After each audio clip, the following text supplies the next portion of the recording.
How does legal accountability differ between state and non-state actors? In recent news, the conversation around legal accountability in armed conflicts is gaining momentum. A pressing question is how legal accountability varies between state and non-state actors. This topic is particularly relevant as conflicts around the world continue to evolve.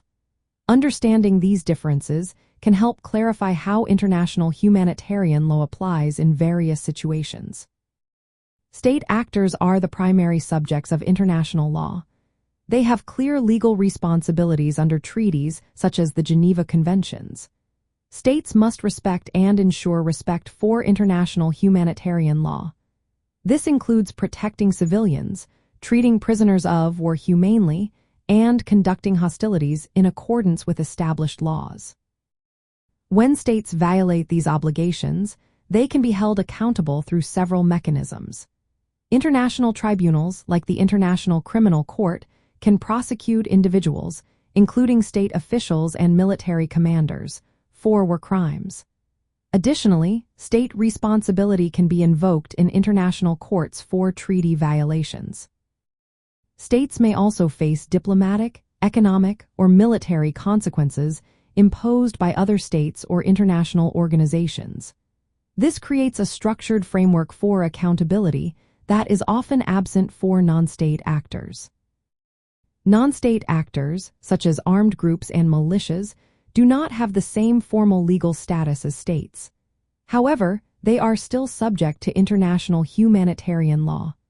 Common Article 3 of the Geneva Conventions applies to non-international armed conflicts, placing certain obligations on these groups.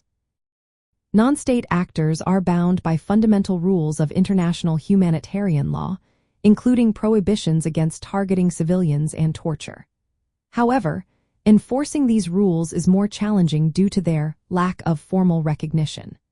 Individual members of non-state armed groups can be prosecuted for war crimes under domestic law or international tribunals if captured. However, holding the entire group accountable is difficult. Non-state actors often operate outside formal legal frameworks and may lack centralized command structures. States have a duty to prevent and punish violations by non-state actors within their territory. This adds a layer of indirect accountability.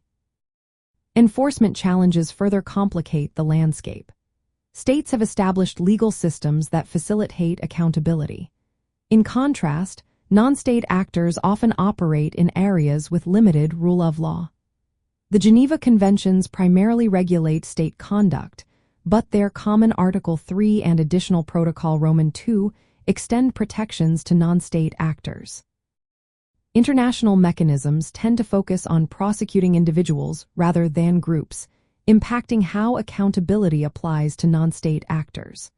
While both state and non-state actors are bound by international humanitarian law, states face more direct forms of legal accountability. In contrast, non-state actors are primarily accountable through individual criminal responsibility and indirect state obligations. The protection of civilians remains a central concern in both cases, but the enforcement of accountability varies significantly based on the actor's legal status and available mechanisms.